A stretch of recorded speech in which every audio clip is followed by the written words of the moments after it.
दिल्ली हवाई अड्डे की भीड़ में एक युवक जिसका नाम आदित्य था, तेजी से भाग रहा था। उसने एक पुरानी सी कमीज पहनी थी और पैरों में बार बार इस्तेमाल से घिस चुके चप्पल थे। लंदन की एक फ्लाइट पकड़ने की उसकी ये बेताब कोशिश थी, क्योंकि वहां उसका इकलौता सहारा, उसका गुरु जीवन और मृत्यु के बीच जूझ रहा था। लेकिन उसकी साधारण पोशाक देखकर हवाई अड्डे का एक घमंडी अधिकारी ने उसे रोक लिया। यह लाइन नहीं, उधर जाओ, साधारण यात्रियों के लिए दूसरी व्यवस्था है। आदित्य की सच्ची विनती के बावजूद उसे आगे जाने की इजाजत नहीं मिली। ठीक उसी पल कांच की दीवार के उस पार से यह दृश्य देख रही थी आदित्य की पत्नी नंदिनी। वह देश की सबसे बड़ी व्यापारिक कंपनी राय ग्रुप की मालकिन थी। कुछ विदेशी निवेशकों के साथ मीटिंग के लिए वह हवाई अड्डे पर आई थी। आदित्य को इस अपमानजनक हालत में देखकर उसका चेहरा शर्मिंदगी और गुस्से से सिकुड़ गया। उनकी शादी नंदिनी के दादाजी की जिद की वजह से हुई थी। मरने से पहले दादाजी ने सिर्फ इतना कहा था, ये लड़का एक दिन तेरा कवच बनेगा। लेकिन नंदिनी कभी भी सड़क किनारे खाने की दुकान चलाने वाले आदित्य को पति के रूप में स्वीकार नहीं कर पाई थी। उनके विशाल महल में आदित्य की मौजूदगी एक अनचाही परछाई की तरह थी। नंदिनी का बिजनेस पार्टनर और बचपन का दोस्त रोहन आदित्य को देखकर व्यंग्यात्मक हंसी हंसा और बोला, नंदिनी, इस बोझ को तुम कब तक ढोगी? इसे कुछ पैसे देकर विदा कर दो। हमारे क्लाइंट्स ने देखा तो क्या सोचेंगे? शर्मिंदगी छुपाने के लिए नंदिनी आदित्य के पास गई और ठंडी आवाज में बोली, तुम यहां क्या कर रहे हो? मेरी इज्जत के साथ खेलने की और कोई जगह नहीं मिली? अभी घर लौट जाओ। आदित्य की गिड़गिड़ाहट उस तक नहीं पहुंची। निराशा में डूबा आदित्य जैसे ही मुड़ने वाला था, तभी उसका जोरदार धक्का एक अहंकारी शख्स से लग गया। वह शख्स था देश की सबसे बड़ी निजी विमान कंपनी नीला आकाश एयरलाइंस का मालिक मिस्टर खन्ना। उनके महंगे सूट पर कॉफी गिरने से वह गुस्से में आगबूला हो गए। आदित्य की साधारण पोशाक देखकर उनकी नफरत और बढ़ गई। अंधा है क्या? जानता है मैं कौन हूं? तेरे जैसे सड़क के भिखारी यहां नहीं आते। यह कहकर उन्होंने आदित्य के हाथ से लंदन की टिकट छीन ली और उसे फाड़कर टुकड़े टुकड़े कर दिया। इस चरम अपमान ने आदित्य के भीतर सोए हुए शेर को जगा दिया। उसकी शांत आंखों में एक ठंडी आग भड़क उठी। उसने मिस्टर खन्ना की ओर देखकर शांत लेकिन खतरनाक आवाज में कहा, आपने मेरा टिकट फाड़ा है। मैं आपको सिर्फ 10 मिनट देता हूं। इसके बाद आपकी विमान कंपनी इतिहास बन जाएगी। खन्ना जोर से हंस पड़े, लेकिन उनकी हंसी जल्दी ही ठंडी पड़ गई। आदित्य ने जेब से एक साधारण सा फोन निकाला और सिर्फ एक कॉल किया।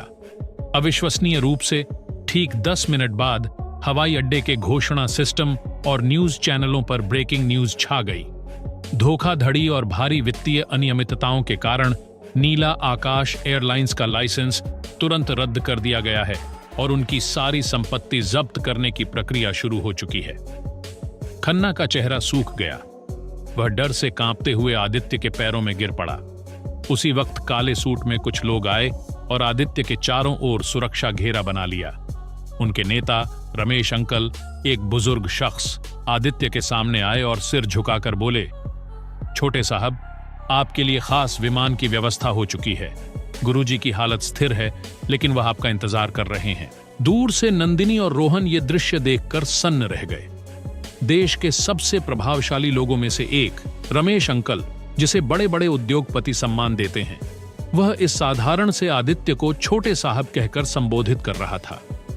नंदिनी के मन में पहली बार उसके दादाजी की बातें एक नए अर्थ के साथ लौटी।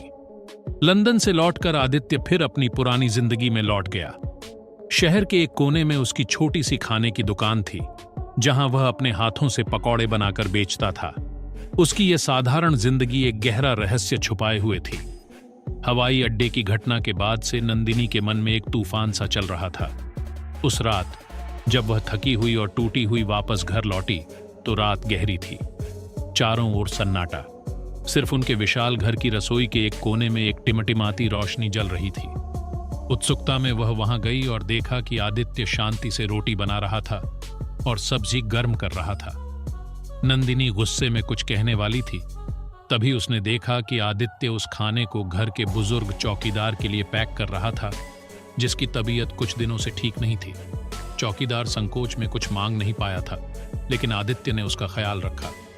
आदित्य बड़े प्यार से खाना लेकर चला गया। ये साधारण लेकिन गहरा मानवीय दृश्य नंदिनी के दिल को झकझोर गया। जो इंसान एक फोन कॉल से पूरी विमान कंपनी को बर्बाद कर सकता है, वही इंसान एक साधारण चौकीदार की इतनी चिंता करता है। नंदिनी ने पहली बार आदित्य की ताकत के पीछे छुपे इंसान को देखने की कोशिश की। उसके मन में एक अनजाना संदेह जागा। कुछ दिन बाद राय ग्रुप पर असली आघात आया। एक बेहद अहम सरकारी कॉन्ट्रैक्ट उनके हाथ से निकल गया और वह उनके सबसे बड़े प्रतिद्वंद्वी शर्मा इंडस्ट्रीज को मिल गया। इस खबर के साथ कंपनी के शेयर गिरने लगे और निवेशक मुंह फेरने लगे।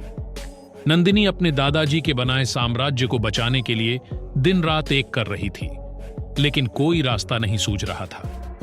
कंपनी का सबसे भरोसेमंद पुराना कर्मचारी महेश जी उसे समझाने की कोशिश कर रहा था कि इसके पीछे एक गहरी साजिश है। बोर्डरूम की एक तनावपूर्ण मीटिंग में जब सबने लगभग हार मान ली थी, तभी आदित्य एक कटोरी खाना लिए वहां पहुंचा। उसे देखकर रोहन ने फिर तंज कसा, देखो, संकट के समय हमारा उद्धारक आ गया। अब क्या पकौड़े बेचकर कंपनी बचाएगा? सब हंस रहे थे। तभी नंदिनी ने सबको चुप करा दिया। उसके मन में हवाई अड्डे की वो खतरनाक शक्ति और बीती रात का वो मानवीय चेहरा एक साथ उभर आया। उसने अपने दादाजी की आखिरी बातें याद कीं। जब भेड़िए भेड़ की खाल में तेरा साम्राज्य हड़पने आएंगे, तब भेड़ की खाल में छुपा शेर ही उसे बचाएगा। उसने एक अविश्वसनीय फैसला लिया। उसने आदित्य की ओर देखकर कहा, बोलो, तुम क्या कहना चाहते हो? आदित्य ने इस अप्रत्याशित मौके का फायदा उठाते हुए शांति से कहा, अगर मैं कहूं कि यह संकट जानबूझकर बनाया गया है, अगर मैं कहूं कि हमारे बीच से ही कोई शर्मा इंडस्ट्रीज की मदद कर रहा है। उसकी नजर सीधे रोहन पर गई। उसने कंपनी के वित्तीय दस्तावेज देखने की इजाजत मांगी। नंदिनी की मंजूरी के बाद आदित्य ने देर रात तक कंपनी के सारे दस्तावेज खंगाले। उसकी तेज बुद्धि ने कुछ ही समय में साजिश का जाल पकड़ लिया। उसे सबूत मिल गया कि रोहन ने कंपनी की गोपनीय जानकारी शर्मा इंडस्ट्रीज को दी थी और झूठी खबरें फैलाकर निवेशकों को डराया था। अगले दिन बोर्डरूम में आदित्य ने सारे सबूत पेश किए। रोहन का चेहरा डर से फीका पड़ गया, लेकिन उसने घमंड से कहा, सबूत तो ठीक है, लेकिन कंपनी तो दिवालिया होने की कगार पर है। अब क्या करोगे?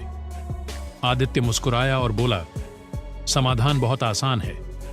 उसने वही साधारण फोन निकाला और रमेश अंकल को कॉल किया। इस बार उसने लाउडस्पीकर पर बात की। रमेश अंकल की भरोसेमंद आवाज आई, छोटे साहब, आपका हुक्म। आदित्य ने निर्देश दिया, पहले राय ग्रुप के जितने शेयर बाजार में हैं, सब खरीद लो। दूसरा, शर्मा इंडस्ट्रीज के खिलाफ हमारे पास मौजूद सबूतों के साथ उनकी कंपनी को अधिग्रहण की प्रक्रिया शुरू करो। तीसरा, राय ग्रुप और सूरज एंटरप्राइज के बीच रणनीतिक साझेदारी की घोषणा कर दो। और हां, रोहन को इस कमरे से बाहर न जाने दो। सूरज एंटरप्राइज का नाम सुनते ही बोर्डरूम में जैसे परमाणु बम फट गया। आदित्य उस रहस्यमयी साम्राज्य का छोटा साहब था। कुछ ही मिनटों में खेल पलट गया। राय ग्रुप के शेयर आसमान छूने लगे और रोहन के हाथों में पुलिस की हथकड़ी चढ़ गई। पुलिस के तेज कदमों की आवाज के बाद एक गहरी खामोशी छा गई। नंदिनी एक कोने में खड़ी थी, जैसे तूफान के केंद्र में अकेली। न सिर्फ उसकी कंपनी बची थी, बल्कि उसका जाना पहचाना संसार, उसका सारा घमंड और विश्वास टुकड़े टुकड़े हो गया था। आदित्य उस खामोशी के बीच धीरे धीरे उसके पास आया। उसकी आंखों में न घमंड था, न कोई शिकायत। उसने एक गिलास पानी नंदिनी की ओर बढ़ाया। इस अरबों रुपये के तूफान के बीच एक अविश्वसनीय रूप से शांत, साधारण इशारा। नंदिनी ने कांपते हाथों से गिलास लिया। वह पानी उसे सिर्फ पानी नहीं लगा, बल्कि एक उफनते समुद्र में तैरता हुआ एक टुकड़ा आश्रय लगा। उसका सारा गुस्सा, नफरत, उपेक्षा, सब कुछ पश्चाताप की एक प्रचंड बाढ़ में बह गया। उसने टूटी आवाज में पूछा, जिस इंसान को मैं 2 साल से सिर्फ तिरस्कार देती आई, तुम आखिर हो कौन? आदित्य की शांत आंखों में एक गहरे समुद्र की स्थिरता थी। उसने कहा, मैं तुम्हारे दादाजी से किया एक वादा हूं। उन्होंने एक ऐसे शख्स की तलाश की थी जो तूफान में पेड़ को बचा ले, लेकिन तूफान थमने के बाद उस पेड़ पर हक न जताए। नंदिनी स्तब्ध रह गई। आदित्य ने फिर कहा, बाहर की दुनिया का छोटा साहब सिर्फ एक कवच है। मेरी असली शांति इस शक्ति के शिखर पर नहीं, बल्कि मेरी उस छोटी सी दुकान में है साधारण लोगों की हंसी में। उसके शब्द नंदिनी के दिल में गहरे उतर गए। आदित्य ने उसके थके हुए चेहरे की ओर देखकर हल्के से कहा, बहुत हो गया, ये कांच का महल, ये शक्ति का खेल, इन सब से बहुत दूर। चलो घर चलें। आज मैं तुम्हारे लिए गर्मा गर्म खिचड़ी बनाऊंगा। ये साधारण सा प्रस्ताव एक नए रिश्ते की नींव की तरह था। हजारों करोड़ की मालकिन ने उस दिन पहली बार समझा कि सबसे बड़ा आश्रय शक्ति के सिंहासन पर नहीं, बल्कि एक भरोसेमंद हाथ की गर्माहट में होता है। उसने चुपचाप सिर हिलाया। उसकी आंखों से बहते आंसू अब दर्द के नहीं, मुक्ति के थे।